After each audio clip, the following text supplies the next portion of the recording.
As you guys know here at BitBoy Crypto, we go on location to the most exotic sites, including this active job site where it's hot as balls. Welcome to BitBoy Crypto, the people's channel, home of the BitSquad, the largest and greatest crypto community in all the interwebs. No channel works harder to keep you in the know about crypto. And today we're talking about land, and no, I don't mean about virtual metaverse land, I mean IRL. Hold that American soil in your hands kind of land. For most of our country's history, home and land ownership had been an essential part of the American dream. Getting on the property ladder represented a transition to adulthood and was touted as one of the best investments money could buy. But what happens when the American dream is hijacked by billionaires, institutional investors, and foreign entities? That's what we're talking about today on BitBoy Crypto. Land. Great way to diversify your portfolio, right? Well, it would be if any normal person could afford to buy it anymore. Today, Bill Gates and Jeff Bezos are the largest known buyers of farmland in the US, and 1 in every 5 single-family homes are being bought by hedge funds as future rentals. America is slowly turning into a country of renters, while the privilege of ownership is hoarded by the elite. To understand this, we have to go back to the housing crash of 2008. I'm not going to get into all the specifics that led to the mortgage crisis, but in a nutshell, you can blame hedge funds and banks for getting so greedy with their mortgage-backed securities that they took way too many risks in the mortgages that they were giving out. And then the Fed raised rates and the bubble burst. An estimated 10 million people lost their homes between 2008 and 2010. Too bad there wasn't some sort of unbiased, uncorruptible smart contract on a public blockchain that could have been vetting these potential homeowners. And most of us know what happened next. Instead of letting the free market punish these companies that threw caution into the wind in favor of quick profits, our government bailed them out to the tune of $700 billion. Because let's be honest, guys, these hedge fund people and the bank CEOs, they're the ones financing our politicians' campaigns. Doesn't matter what side of the aisle they're on, they're all in bed with Wall Street. So all of a sudden, our government was underwater, holding thousands of foreclosed properties and defaulted mortgages. That's a lot of debt for a country that already has a debt crisis. So what did they do? Well, they sold the homes to the exact same hedge funds that caused the financial crisis in the first place. That's right. The same people who caused the 2008 financial crisis got first dibs on dirt cheap properties. They came in and gobbled up discounted properties by the thousands, supposedly to stabilize the real estate market. But we know hedge funds and big banks don't do nothing for nothing. They didn't buy up all these properties out of the goodness of their hearts. They saw an opportunity to make obscene amounts of money off the backs of innocent American homeowners whose lives had been ruined by the mortgage crisis. And it was just a bonus our government was bankrolling it all for them. The plan, of course encouraged by our government, was to hold the properties until the real estate market recovered and then sell them back to the American people, making a profit on rising home prices. But that was enough for these real estate vultures, who saw a new opportunity to bleed the American people dry: single-family home rentals. Previously, single-family home rentals weren't a huge market. Mostly mom-and-pop investors, not a huge inventory. But then places like Blackstone started Invitation Homes and JP Morgan, American Homes for Rent. Now, Blackstone is often confused with their bigger, uglier brother, BlackRock. BlackRock used to be a division of Blackstone called Blackstone Financial Management. But when its CEO, Larry Fink, branched out, he chose the name BlackRock, either to stay within a familiar theme or to completely confuse everyone. All you need to know is that Blackstone is the company behind Invitation Homes, which is buying up a ton of single-family homes. These companies saw an opportunity to do the exact same thing they did in the mortgage industry. They started single-family rental securities that they sold around the world. This outsources their debt to investors so they look better on paper. And then these companies went public. Places like Blackstone majorly cashed out. We're talking billions here. The funny thing is that even after buying houses from the government so cheaply, Blackstone got a $1 billion loan backed by Fannie Mae. So basically, taxpayers keep paying for Blackstone shenanigans over and over again while we get priced out of the market. These days, institutional investors are buying 1 in every 5 homes in America, keeping them as rentals. And we all know the policies of hedge funds like Blackstone. squeeze as much profit out of the investment as humanly possible. So of course, they're essentially slumlords. You can look up stories of kids getting sick because Blackstone's Invitation Homes refused to remediate mold and other wild tactics they've used to transfer the upkeep of their rentals onto their renters. But the health and safety of your tenants doesn't matter when you get to brag to your shareholders about record profits, right?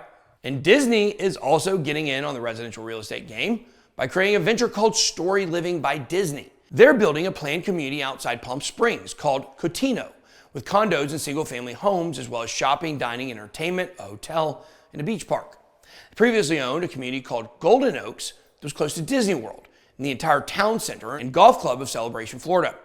Disney ended up selling both communities, leaving the residents of Celebration to deal with a cheap landlord who allowed various properties to fall into disrepair.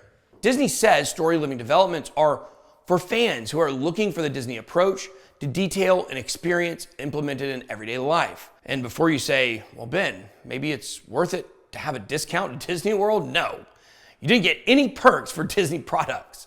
Nothing better than paying astronomical housing prices and HOA fees so that Disney can pump you full of advertisements for their media and associated products, right? Why does this feel like something out of a creepy apocalyptic movie? And if it isn't giant American corporations price gouging us, then there are the foreign investors, mostly from China, Canada, and Mexico, who make up 20% of the real estate market in our country.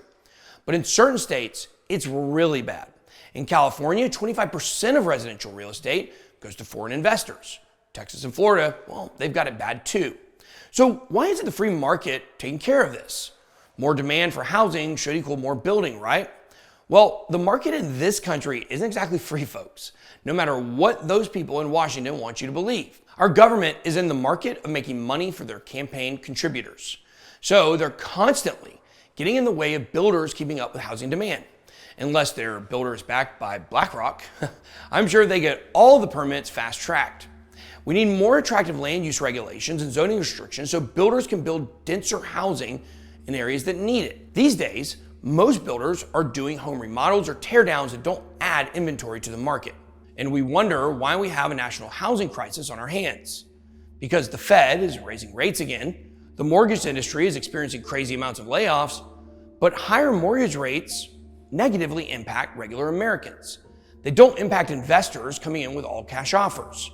With the current state of things, most regular Americans can't compete with institutional and international investors. And so the great transfer of wealth from the American people to the likes of BlackRock becomes a more and more vicious cycle.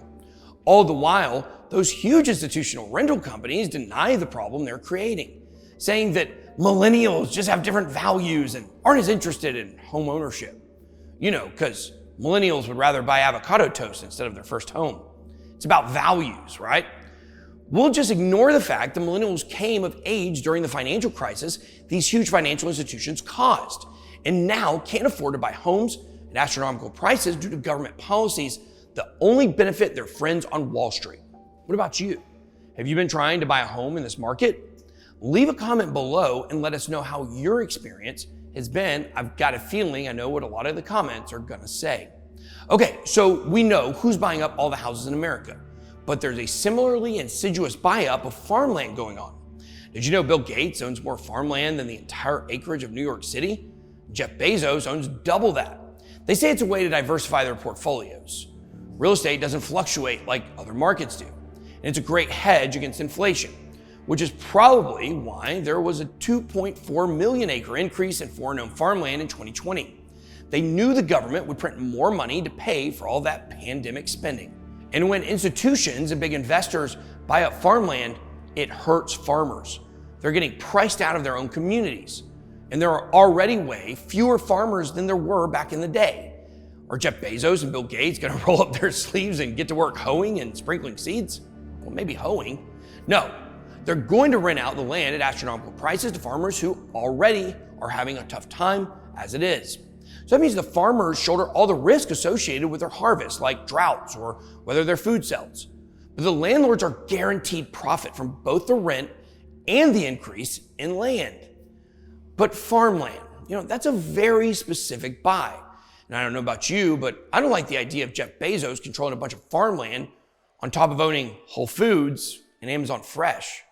because whoever owns America's farmland owns the food supply and the water rights associated with those properties. Our population is slated to increase to 10 billion in the next 80 years, and current food production will have to increase by 70% in the next 30 years to keep up with that growth. Any of the mega wealthy farmland owners could decide it's more profitable to sell food overseas versus contributing to the agricultural needs of the local communities. Say Bill Gates needs the Chinese government's assistance with a business deal.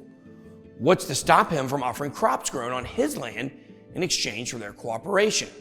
He could easily hold the American food supply hostage to increase his own personal business interests. And what's to stop Jeff Bezos from deciding it's actually more profitable to leave his farmland fallow, thereby decreasing the cost of harvesting and taking food to market, while artificially inflating food costs at the same time? An artificial food shortage would mean higher prices at Amazon Fresh and Whole Foods, and a sweet rise in stock prices of Bezos and his shareholders. Consumers would be on the hook for covering the increase in prices, and the communities surrounding Bezos' land could potentially experience a negative impact on their local jobs and businesses. And remember, guys, anything they can do with food, they can do with water as well. All this land they're buying has water rights. The more water that's hoarded by people and corporations at the top, the easier it is for them to manipulate the price and availability of water. They can easily hold America hostage to make water futures skyrocket. And the government continues to legislate water to support the rights of the large-scale holders. It may come from the sky freely, but the government believes it belongs to someone else, namely the corporations funding their campaign. So you just have to wonder how much of the increase in current food prices is actually due to inflation and a Russian-Ukrainian war food shortage. Pretty convenient, we suddenly have both a housing crisis and a food shortage on our hands at the same time. Huge institutions are coming in and buying it all up at an exponential rate. And here's the thing, guys. America's about freedom, being able to make your own luck and your own destiny. You guys know I came from nothing. A lot of the people who work at BitBoy Crypto came from nothing. But I just can't help but wonder if companies like BlackRock would have preferred that we stayed with nothing. Sometimes I think they want to send us back to the dark ages. They want us all scrapping up crumbs like serfs, while they rake in billions and laugh it up with their Washington cronies. But I'm not scraping for nothing, and I will continue to speak the truth of what's going on. So if you want to stick to the hedge funds and everyone else fleecing the American people, then go ahead and like and subscribe to this video, because they definitely don't want you listening to this channel. Ignorance and silence are just fuel to their plans. That's all I got. Be blessed. BitBoy out.